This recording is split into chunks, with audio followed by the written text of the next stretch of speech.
السلام علیکم ورحمۃ اللہ وبرکاتہ۔ بسم اللہ الرحمن الرحیم۔ اللہ تعالیٰ نے جنت کو پیدا فرمایا اور اسے اپنے اولیاء کا گھر قرار دیا اور اپنے برگزیدہ یعنی منتخب و پسندیدہ بندوں کی رہائش بنایا اور اسے اپنی رحمتوں، کرامتوں اور رضا سے بھر دیا اور اسی کی طرف ترغیب دلائی ہے اور اسی کی دعوت دی ہے اور اس کا نام دارالسلام یعنی سلامتی والا گھر رکھا ہے۔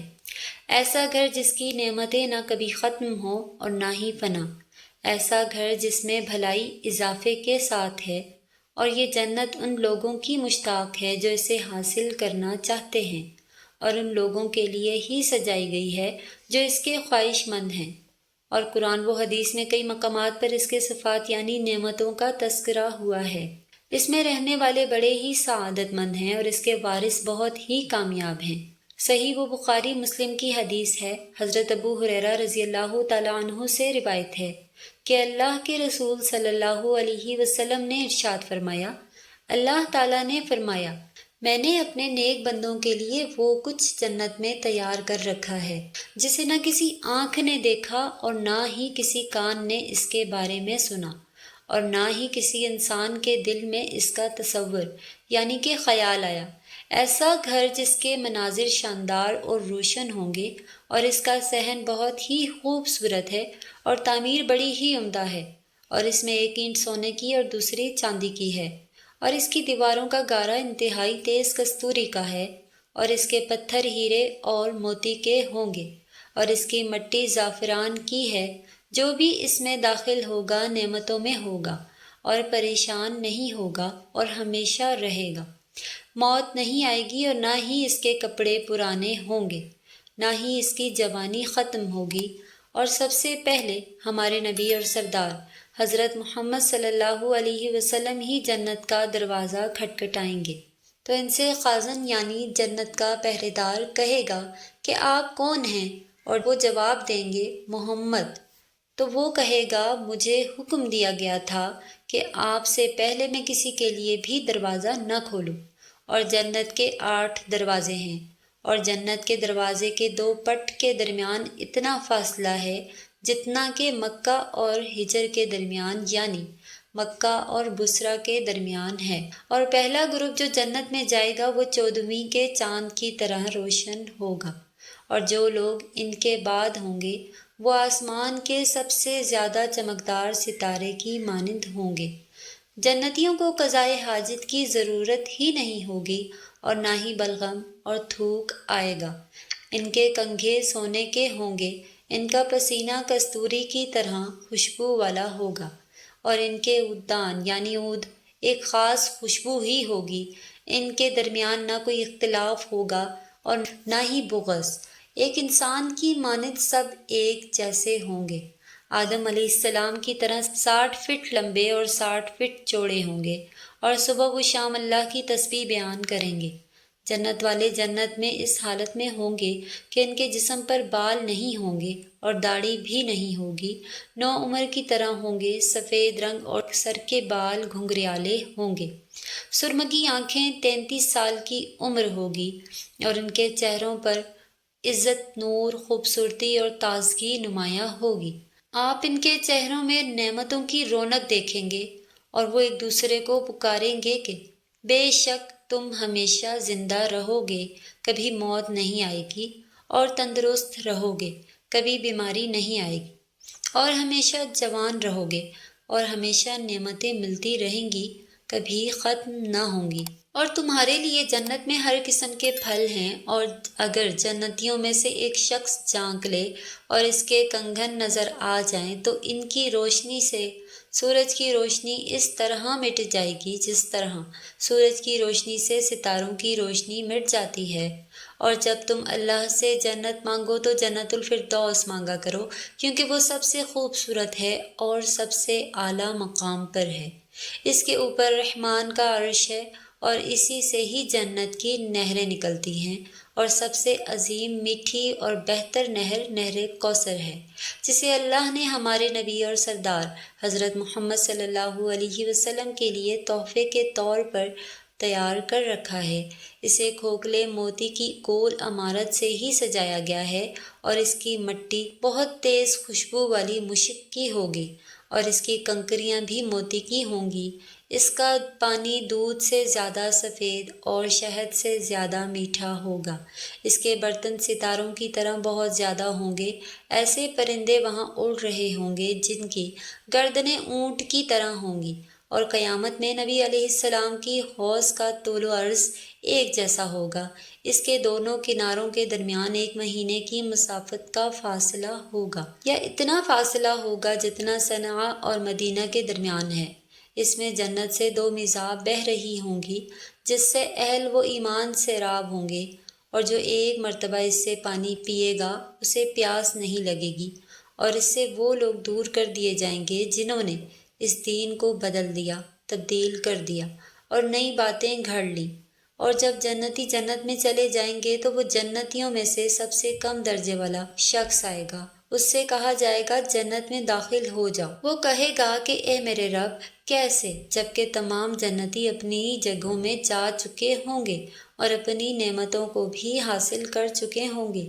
اس سے کہا جائے گا کہ آپ کا کیا خیال ہے اگر آپ کو وہ سب کچھ مل جائے جو دنیا کے کسی بادشاہ کے پاس ہوتا ہے؟ وہ کہے گا کہ میرے رب میں راضی ہو گیا۔ اللہ فرمائے گا یہ تو تمہارا ہو ہی گیا، اور اس کے ساتھ ساتھ اس جیسا، پھر اس جیسا، پھر اس جیسا، پھر اس جیسا۔ تو 5ویں مرتبہ وہ کہے گا کہ میرے رب میں راضی ہو گیا۔ اللہ فرمائے گا میں بھی تمہارا اور 10 گنا زیادہ بھی تمہارا، اور وہ سب نعمتیں تمہاری جو تمہارا دل چاہے اور تمہاری آنکھوں کی ٹھنڈک ہوں۔ وہ کہے گا میرے رب میں خوش ہو گیا۔ اور جو سب سے بلند مقام والے جنتی ہیں ان کے بارے میں اللہ فرماتا ہے یہ وہ لوگ ہیں جنہیں جنت میں بھیجنے کا میں نے ارادہ کیا، اور ان کی میزبانی کو میں نے اپنے ہاتھ سے تیار کیا ہے، جسے کسی نہ آنکھ نے دیکھا، نہ کسی کان نے سنا، اور نہ ہی کسی انسان کے دل میں اس کا تصور آیا۔ اور جنت میں ایسا درخت ہوگا کہ اس کے سائے میں 100 سال تک سواری چلتی رہے، پھر بھی اس کا سایہ ختم نہ ہو۔ اور مومن کے لیے جنت میں ایک ایسا خیمہ ہوگا جو ایک ہی کھوکھلے موتی کا ہوگا، جس کی لمبائی 60 میل کی ہوگی۔ دوسرا مومن ان کے پاس آئے گا لیکن وہ ایک دوسرے کو نہیں دیکھ سکیں گے، اور اگر جنتی خاتون زمین میں جھانک لے تو آسمان و زمین کے درمیانی خلا کو روشن کر دے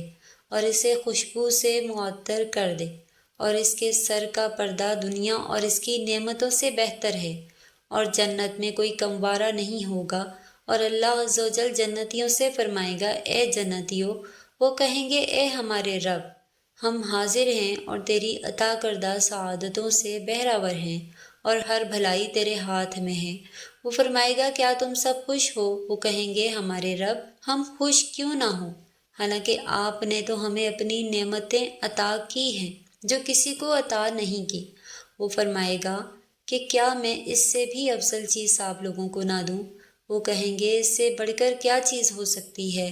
وہ فرمائے گا میں اپنی رضا آپ لوگوں کے لیے جاری کر رہا ہوں، اور آج کے بعد کبھی آپ لوگوں سے ناراض نہیں ہوں گا۔ کتنی ہی عظیم نعمتیں ہیں اور کتنا ہی بہترین اکرام ہے، اور سب سے عظیم انعام اور سب سے بڑی نعمت اللہ تعالیٰ کے چہرے کو دیکھنا ہے، جس کے سامنے تمام نعمتیں چھوٹی ہوں گی۔ بخاری و مسلم کی حدیث، جریر بن عبداللہ رضی اللہ تعالیٰ عنہ فرماتی ہیں کہ ہم اللہ کے رسول صلی اللہ علیہ وسلم کے پاس بیٹھے تھے تو انہوں نے 14ویں رات کے چاند کی طرف دیکھا اور فرمایا آپ سب جس طرح انسان کو دیکھ رہے ہیں وہ اسے دیکھنے میں سب کو اکٹھا ہونے کی ضرورت، اسی طرح اپنے رب کو اپنی آنکھوں سے دیکھیں گے۔ اور جنت میں عدن میں اللہ اور جنتیوں کے درمیان صرف کبریائی کی چادر حائل ہے جو اس کے چہرے پر ہے، اور پکارنے والا پکارے گا اے اہل جنت بے شک اللہ کے پاس تمہارے لیے ایک وعدہ ہے جسے وہ پورا کرنا چاہتا ہے۔ تو وہ کہیں گے اللہ تبارک و تعالی نے ہماری نیکیوں والے میزان کو بھی بھاری کر دیا، ہمارے چہروں کو بھی منور کر دیا، اور ہمیں جنت میں داخل کر دیا اور آگ سے بھی بچا لیا۔ اب کون سا وعدہ باقی ہے؟ اللہ تعالیٰ اپنی حجاب کو ہٹائے گا اور وہ اس کی طرف دیکھیں گے، اور ان کو جتنی بھی نعمتیں اللہ نے دی ہوں گی ان سب سے زیادہ پسندیدہ نعمت یہی ہوگی کہ وہ اپنے رب کو دیکھتے رہے۔ ناظرین، اگر آپ اللہ تعالیٰ اور اس کی کتاب پر ایمان رکھتے ہیں تو پھر آپ کے علم میں ہونا ضروری ہے کہ اللہ تعالیٰ نے اپنی کتاب میں ارشاد فرمایا، آپ کا رب کسی پر ظلم نہیں کرے گا، اور دوسرے مقام پر فرمایا، بے شک اللہ تعالیٰ ایک ذرہ برابر بھی ظلم نہیں کرتا، اور اگر کوئی نیکی ہو تو اسے دگنی کر دیتا ہے اور اپنے پاس سے بہت بڑا ثواب دیتا ہے۔ سورہ نساء آیت نمبر 40۔ اللہ تعالیٰ نے اس شریعت کو مردوں اور عورتوں کے لیے برابر نازل کیا ہے۔ قرآن کریم میں جہاں بھی مردوں کو خطاب ہے اور وہیں عورتوں کو بھی ہے، اور جہاں پر حکم میں مردوں کو خطاب کیا گیا ہے اس میں عورتیں بھی داخل ہیں، اللہ کہ یہ کوئی ایسی دلیل ہو جہاں پر مردوں اور عورتوں کے درمیان فرق کیا گیا ہو، مثلا جہاد اور خیز اور ولی کے احکام میں فرق ہے وغیرہ، اور یہ کیا کہ آخرت میں عورت کو جنت میں کیا بدلہ ملے گا۔ اس کے متعلق آپ کے لیے ذہن میں کچھ آیات اور حدیث پیش کی جاتی ہیں۔ ام سلمہ رضی اللہ تعالیٰ عنہ نے نبی کریم صلی اللہ علیہ وسلم کو کہا، اے اللہ کے رسول صلی اللہ علیہ وآلہ وسلم، میں نے ہجرت کے معاملے میں اللہ تعالیٰ کو عورتوں کا ذکر کرتے ہوئے نہیں سنا، تو اللہ تعالیٰ نے یہ آیت نازل فرمائی، تو ان کے رب نے ان کی دعا قبول فرما لی کہ بے شک میں تم میں سے کسی کام کرنے والے کے کام کو، خواہ وہ مرد ہو یا عورت، ہرگز ضائع نہیں کرتا۔ تم آپس میں ایک دوسرے کی ہم جنس ہو، تو وہ لوگ جنہوں نے ہجرت کی اور اپنے گھروں سے نکال دیے گئے، اور جنہیں میری راہ میں ایذا اور تکلیف دی گئی، اور جنہوں نے جہاد کیا اور شہید کر دیے گئے ہیں، ضرور اور لازمی ان کی برائیاں ان سے معاف کر دوں گا، اور یقیناً انہیں ان جنتوں میں داخل کر دوں گا جن کے نیچے نہریں جاری ہیں۔ یہ اللہ تعالیٰ کی طرف سے ثواب اور اجر ہے، اور اللہ تعالیٰ کے پاس ہی بہترین ثواب ہے۔ ابن کثیر رحمہ اللہ اس آیت کی تفسیر میں فرماتے ہیں، اللہ تعالیٰ کا فرمان ہے، ان کے رب نے ان کی دعا قبول فرما لی، یعنی ان کے رب نے قبول فرما لیا، اور اللہ تعالیٰ کا یہ فرمان ہے، بے شک میں تم سے کسی کام کرنے والے کے کام کو، خواہ وہ مرد ہو یا عورت، ہرگز ضائع نہیں کرتا۔ تو یہ اس قبولیت کی تفسیر ہے، یعنی اللہ تعالیٰ نے انہیں خبر دیتے ہوئے یہ کہا کہ وہ تم میں سے کسی کے عمل کو ضائع نہیں کرے گا، بلکہ ہر عمل کو کرنے والے کو چاہیے، وہ مرد ہو یا عورت، اسے انصاف کے ساتھ پورا پورا بدلہ دے گا۔ اور اللہ تعالیٰ کا یہ قول، تم آپس میں ایک دوسرے کے ہم جنس ہو، یعنی تم سب ثواب میں برابر ہو، اور اللہ تعالیٰ کا فرمان، اور جو مرد اور عورت میں ایمان کی حالت میں نیک اعمال کرے تو یہی لوگ جنت میں جائیں گے، اور ان پر کھجور کی گٹھلی کے سوراخ کے برابر بھی ظلم نہیں ہوگا۔ ابن کثیر رحمہ اللہ نے اس آیت کی تفسیر میں فرمایا ہے، اس آیت میں اللہ تعالیٰ کا اپنے بندوں، چاہے وہ مرد ہو یا عورت، ان کے اعمال کو قبول کرنے میں اللہ کا احسان اور اس کا کرم، اس کی رحمت کا بیان ہے، لیکن اس میں شرط یہ ہے کہ بندے مومن ہوں، اور انہیں اللہ تعالیٰ یقیناً جنت میں داخل کرے گا، اور ان کی نیکیوں کے بارے میں کسی ایک پر نقیر کے برابر بھی ظلم نہیں ہوگا۔ اور نقیر کھجور کی گٹھلی کے سوراخ کو کہتے ہیں، اور فرمان ربانی ہے، جو بھی اعمال صالح کرے، اگرچہ وہ مرد ہو یا عورت، لیکن ہو مومن، تو ہم اسے یقیناً نہایت بہتر زندگی عطا فرمائیں گے، اور ان کے نیک اعمال کا بہتر بدلہ بھی انہیں ضرور اور یقینی طور پر دیں گے۔ ابن کثیر رحمہ اللہ اس آیت کی تفسیر میں فرماتی ہیں، اللہ تعالیٰ کی طرف سے اس شخص کے لیے یہ وعدہ ہے جو نیک اعمال کرے، اور وہ عمل کتاب اللہ اور نبی صلی اللہ علیہ وسلم کی سنت کے مطابق ہونے ضروری ہیں، اگرچہ یہ عمل مرد یا پھر عورت کے ہوں، اور اس کے دل میں اللہ اور اس کے رسول پر ایمان ہونا ضروری ہے، اور پھر یہ عمل جس کا اسے حکم دیا گیا ہے وہ اللہ تعالیٰ کی طرف سے مشروع ہے، اس کی بنا پر اللہ تعالیٰ اسے دنیا میں اچھی زندگی مہیا اور اسے اس کے عمل کا آخرت میں اچھا بدلہ دے، اور اچھی زندگی ہر اعتبار سے راحت پر مشتمل ہے۔ ارشاد باری تعالیٰ ہے، جس نے گناہ کیا اسے اس کے برابر ہی سزا ملے گی، اور جس نے نیکی کی، وہ مرد ہو یا عورت لیکن ہو مومن، تو یہ لوگ جنت میں جائیں گے، اور وہاں بغیر حساب کے روزی پائیں گے۔ جنت میں جانے والے مرد و عورت پر براگندہ خیالات و خواہشات سے پاک کر دیا جائے گا، اور تزلزل کے حصول کے تمام حلال اسباب نہ صرف میسر ہوں گے بلکہ انہیں اس کی خواہش بھی ہوگی۔ جنتی خواتین اپنے شوہروں کے ساتھ ہوں گی اور اپنے شوہروں کی حوروں کی سردانیاں ہوں گی، تاہم انہیں جنت میں متعدد شوہر میسر نہ ہوں گے، اور جو عورت شادی سے پہلے وفات پا جائے اسے جنت میں اختیار دیا جائے گا کہ وہ جس جنتی مرد کو پسند کر لے اسی سے اس کا نکاح ہو جائے گا، اسی کے ساتھ وہ ساری زندگی بتائے گی، یا اللہ پاک اپنی قدرت سے جنت میں ان کے لیے جنتی مرد پیدا فرما دیں گے جن کے ساتھ وہ ہمیشہ رہیں گی، جیسے مردوں کے لیے حوریں ہوں گی۔ نیک عورت اگر شادی شدہ ہے تو جنت میں اپنے جنتی شوہر کے ساتھ رہے گی اور شوہر کو ملنے والی حوروں کی سردار ہوگی۔ اللہ تعالیٰ اس عورت کو ان میں سب سے حسین و جمیل بنائیں گے، اور وہ میاں بیوی آپس میں ٹوٹ کر محبت کرنے والے ہوں گے۔ اور اگر دنیا میں عورت کے 2 شوہر ہوں، یعنی عورت نے اپنی شوہر کے انتقال یا اس کی طلاق دینے کے بعد دوسری شادی کر لی ہو، یعنی اس عورت نے 2 یا اس سے بھی زیادہ شادیاں کی ہوں، تو وہ جنت میں اپنے کس شوہر کے ساتھ رہے گی؟ اس بارے میں مختلف اقوال ہیں۔ اس عورت کو اختیار دیا جائے گا کہ جس کے ساتھ اس کی زیادہ موافقت ہو اس کو اختیار کر لیں۔ وہ عورت آخری شوہر کے ساتھ رہے گی۔ حضرت ابو درداء رضی اللہ تعالیٰ عنہ سے مروی ہے کہ آپ صلی اللہ علیہ وسلم نے فرمایا، عورت کو اس کا آخری شوہر ملے گا۔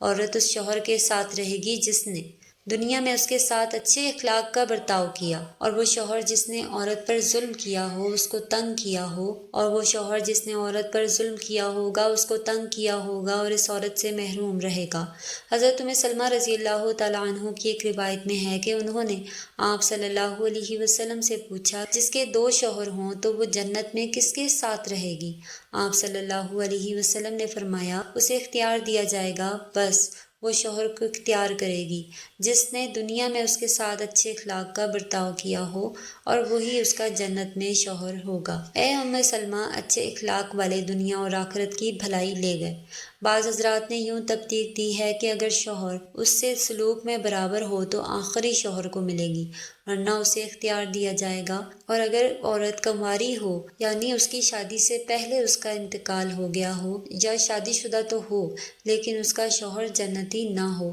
تو وہ جنت میں جس مرد کو بھی وہ پسند کرے گی اس کے ساتھ اس کا نکاح ہو جائے گا، اور اگر موجودہ لوگوں میں سے کسی کو بھی ناپسند کرے تو اللہ تعالیٰ اس کے لیے ایک مرد جنت میں پیدا فرمائیں گے جو اس کے ساتھ نکاح کرے گا۔ اللہ ہمیں اپنے فضل و کرم سے جنت الفردوس عطا فرما، ہمارے گناہوں کو معاف فرما، ایمان پر خاتمہ نصیب فرما، اور روز قیامت اپنے محبوب صلی اللہ علیہ وسلم کی شفاعت نصیب فرما،